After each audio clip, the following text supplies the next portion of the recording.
Hi guys, welcome to Office Blokes Reacts. I am the most intimidating podcaster in British history. I'm the Fridge. I'm Office Bloke Daz. And collectively we did a terrible job of those names.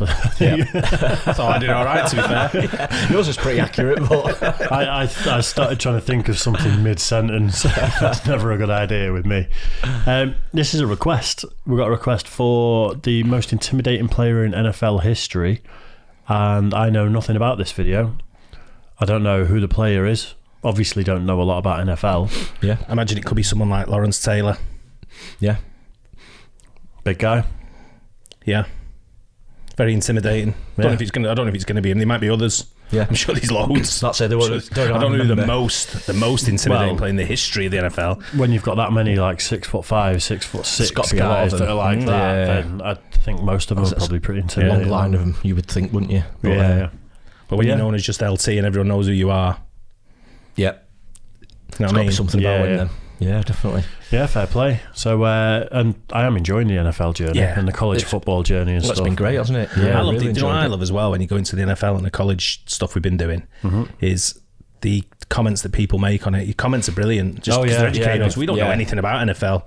I know someone said the guy there doesn't know half as much as he thinks. I don't know anything about it. Didn't you start that sentence with, I don't really know what I'm talking about, but... Yeah, maybe people will let us know. Yeah.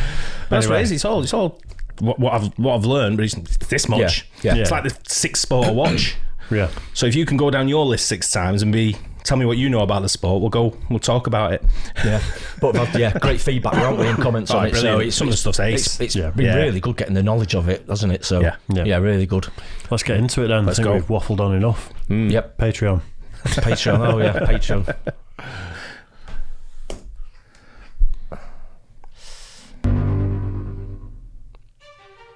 April 28th, 1981. The New York Giants, first round selection, Lawrence Taylor, linebacker, Oh, no way. North Carolina.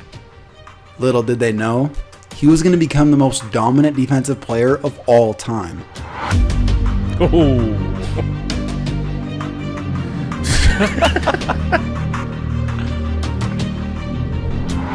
So the defensive players, they're the ones that are doing the tackles and trying to Get to the quarterback. Trying to get to quarterback, I think. Yeah. Right, I get you. The dude's career started off legendary. On his draft night, he claimed he drank 41 beers.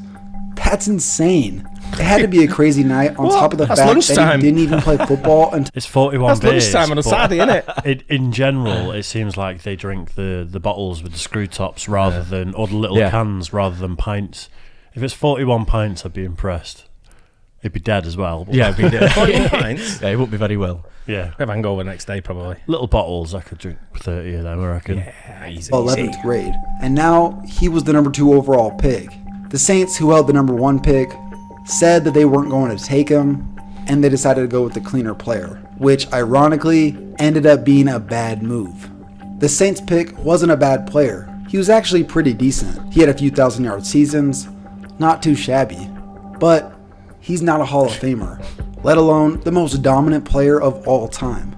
So Lawrence Taylor was a 3-4 outside linebacker, mostly specialized in rushing the quarterback. He was bigger than most linebackers, and faster than them too. It didn't two matter who guys there. offenses tried to block him with, he was either too quick, too powerful, or both. Teams changed their entire blocking schemes when they would play him. So this one time, Buddy Ryan, who coached the Doesn't Eagles give at the up, does he? time, He's a monster. decided to call a play that would crack Lawrence Taylor. And it worked perfectly. Well, that was the problem. Rule number 1, don't piss off Lawrence Taylor. I wouldn't want to The piss next him 2 off. plays Look at him. ended with 2 sacks by Taylor and the quarterback Ron Jaworski hobbling around. Jaworski over time feared LT. This poor dude had to face him twice a year. Jaworski said that he made sure he always knew where he was during the play, but wouldn't dare make eye contact. When LT was asked in an interview, "Did you ever make eye contact?" he said, "Once. I winked." Imagine him winking at you. Lawrence Taylor knew he could get into the head of opposing players. They come to the line of scrimmage, and the first thing they do is start looking at me. I know, and they know. When they find me, they start screaming, 56 left, 56 left. After the play was over, I'd come up to them and whisper, don't worry where I am. I will tell you when I get there. Not only was he a complete freak of nature physically, but he just was insanely reckless and a hardcore partier. He would show up to practice reeking of booze. Good. And to counteract the stench, he would down an entire bottle of Scope. An entire bottle of mouthwash? That's gotta be worse for you than the actual drinking itself. Which is also alcohol. One of the craziest things about this dude, he said starting his rookie year, he smoked an ounce of crack every single day. He would spend thousands of dollars every single day on it. To pass the drug test, he would have teammates give him urine samples, which... I think we've got to take a moment to reflect on that. What? Do you know the good thing? He was New York Giants as well. Don't know if you noticed. I wasn't looking at that, to be fair. I was just looking at how big he actually is. But he's a crackhead. He was before, or was during this time. He's passed away. All right. Well, that's going to happen if you smoke an ounce of crack. I think he has anyway. I might be wrong. But is he saying that during this time he was smoking crack? Yeah. During his college times, did he say? Was it college? Or I thought it was during. I thought he was saying he said his teammates. Then he said his teammates give him urine samples. Yeah. Jesus. So Imagine if he didn't smoke crack, he'd be twice the size. Wow. Ironically, tested positive twice for 2 teammates giving him positive samples. There were times I'd be standing in the huddle, and instead of thinking what defense we were playing, I'd be thinking about smoking crack after the game.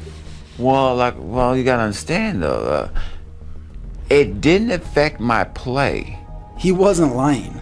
To start off his career, he went to 10 straight Pro Bowls, having 7 seasons in a row with double-digit sacks, including 20.5 sacks and the NFL MVP in 1986. Crack and cocaine didn't slow LT down. Well, neither did injuries apparently. I made a video about how tough Jack Youngblood was, but this is pretty ridiculous as well. Playing against the New Orleans Saints, LT came off the edge, but as one of the offensive linemen he had beaten fell down, he brought his weight down on Taylor's arm, which ended up tearing a muscle in his shoulder. Clearly in a ton of pain, LT was not going to be denied the opportunity to play, even if it meant playing with basically one arm. It goes like that. So the trainers strapped it up as best they could and sent him back out on the field.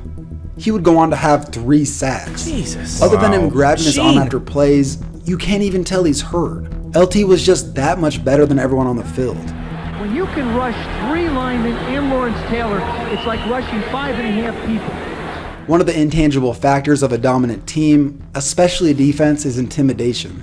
Jerry Sizemore, a former offensive tackle of the Eagles, in a New York Times article said, "There were many sleepless nights. You played New York twice a year. Towards the middle of the week, something would just come over you and you just start sweating. My last year in the league, opening day, he just looked at me and laughed. Right there, I thought I had to get out of this game." The dude ended up quitting after that season. In the same interview, he also said, quote, "I'm glad that LT was on the left side and that I was on the right, so I could play as long as I did." The last thing I gotta talk about is LT's most famous play. Even though I'm sure a lot of you have seen this, I'm just gonna say this now. Discretion is advised. I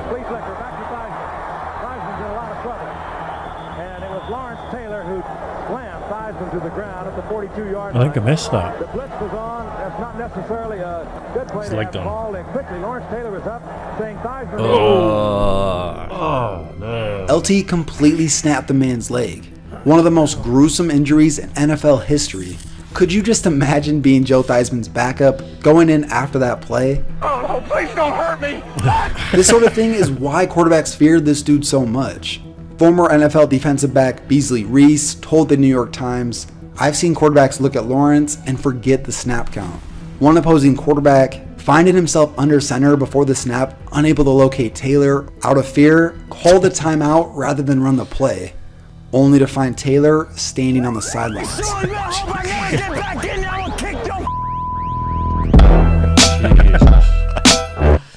What a beach Do you know what? You always have them players in your team, no matter what sport you're playing.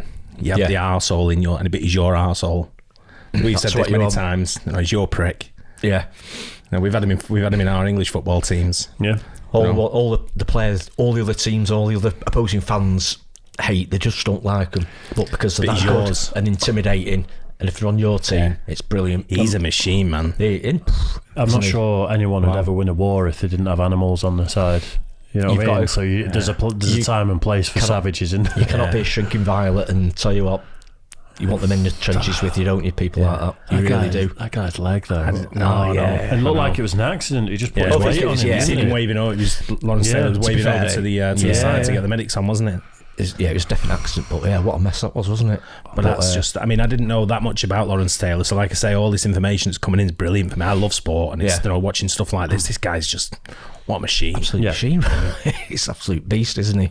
Wow. I'm sure people have got someone from their teams who are going to say, this guy was as good as Lawrence Taylor, or, this guy was a better linebacker than Taylor was, and it's going to be someone special. We'll see if we can find might be someone, I don't know if there's someone better, but there might be some more intimidating. The thing with sports is it's always a debate, isn't it? Absolutely, yeah. Everything, it's debated in pubs all across the world who the best players of anything are. Absolutely. And the good thing is he played for the New York Giants as well, which are the best team in the NFL. Are you going to upset a few people with that? Should we just move out of the show? Go Giants. Right, cheers for that one, guys. Nice one. Don't forget, like and subscribe. And Patreon as well. Yeah, we've got our Patreon channel, cheapest chips, as they say. Yep. Yep. For cheapest price, chips, less than a cup of coffee. You can sign up for a month. It's 1/10 of the price of our OnlyFans. That'll do. We'll catch you on the next one. Thanks. We will. Bye.